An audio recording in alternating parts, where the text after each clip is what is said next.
요즘 비트코인 가격 보면 정말 롤러코스터 같죠? 오르는가 싶다가도 훅 떨어지고 투자자분들은 정말 헷갈리실 거예요.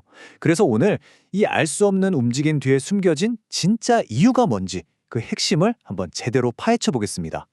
아니 대체 왜 이렇게 움직이는 거야? 다들 이 생각 하실 거예요, 그쵸? 오늘 우리가 함께 풀어볼 질문이 바로 이겁니다. 이 답답함의 근원이 뭔지 한번 제대로 들여다보죠. 그런데 그 해답이 좀 의외의 곳에 있습니다. 놀랍게도 말이죠. 암호화폐 시장 아니에요. 훨씬 더 큰 그림, 바로 이 거시경제에 숨어 있습니다. 그러니까 지금 비트코인의 운전대를 잡고 있는 건 우리가 흔히 보던 그 재료들이 아니라는 거죠.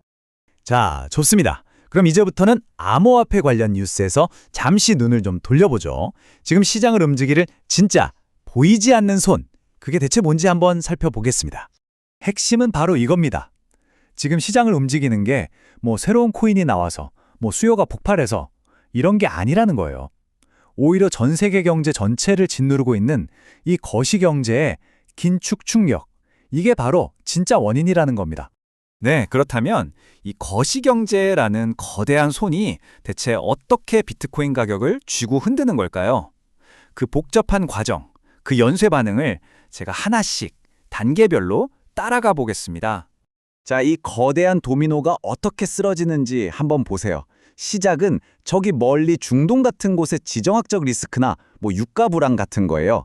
이런 작은 불씨가 이러다 인플레이션 오는 거 아니야? 하는 공포로 확 짚히면요. 중앙은행은 어쩔 수 없이 금리 인상 카드를 꺼내들게 됩니다. 그 결과는 뻔하죠. 시장에 돌던 돈, 즉 유동성이 싹 마르면서 금융시장 전체가 확 얼어붙는 겁니다. 여기서 베어 스티프닝이라는 좀 어려운 용어가 나오는데요. 이거 전혀 어렵게 생각하실 필요 없습니다. 아주 간단해요. 미래 경제가 불안해 보이면 보일수록 장기금리가 단기금리보다 훨씬 더 가파르게 오르는 현상이에요. 뭐랄까 투자자들이 느끼는 그 불안감이 숫자로, 금리로 딱 나타나는 신호라고 보시면 됩니다. 지금 시장 상황을 이런 시소에 비유해 볼 수 있어요. 이 한쪽에는 새로운 프로젝트가 나왔다, 이런 암호화폐 자체의 호재들이 앉아 있는데 시장을 거의 들어올리질 못해요. 왜냐?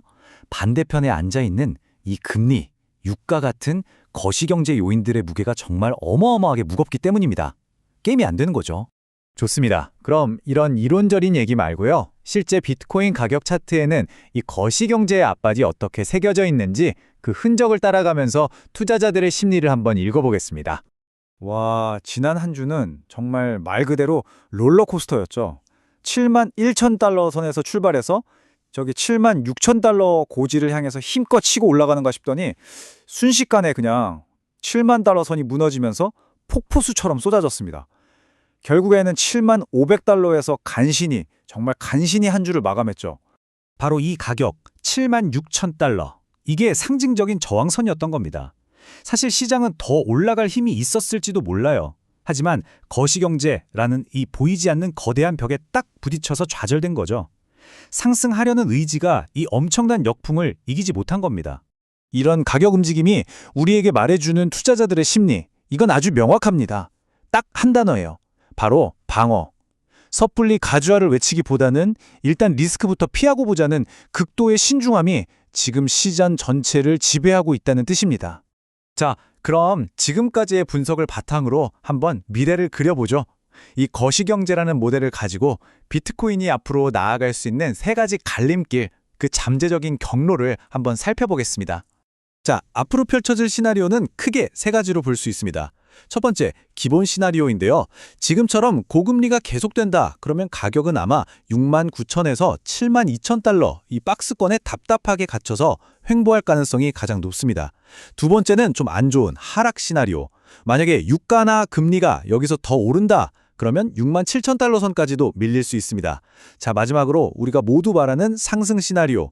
지정학적 긴장이 풀리고 금리가 내려가기 시작하면 그때는 다시 7만 6천 달러 고점 돌파를 시도해 볼 수 있겠죠. 자, 그럼 이제 오늘 이야기의 하이라이트입니다. 지금까지의 이 모든 복잡한 분석을 싹 종합해서 우리가 다른 건 다 잊어버려도 이것만은 꼭 기억해야 할 핵심 내용들을 정리해 드릴게요. 오늘 설명 딱 4가지만 기억하시면 됩니다. 첫째, 지금 시장의 대장은 비트코인이 아니라 거시경제다. 둘째, 그러니까 이제 암호화폐 뉴스보다 금리랑 유가 움직임에 더 집중하셔야 합니다. 셋째, 당분간은 큰 상승을 기대하기보다는 횡보나 조정 가능성에 대비하는 게 현명합니다. 그리고 마지막으로 가장 중요한 건데요. 진짜 상승장은 거시경제 훈풍이 불어줘야만 그때 비로소 시작될 수 있다는 사실입니다. 그렇다면 마지막 질문은 바로 이것이겠죠. 이 거대하고 지루한 거시경제의 폭풍이 마침내 잦아들었을 때 과연 비트코인은 어디를 향해 날아오를까요? 아마 이게 앞으로 우리가 계속해서 답을 찾아야 할 가장 중요한 질문이 아닐까 싶습니다.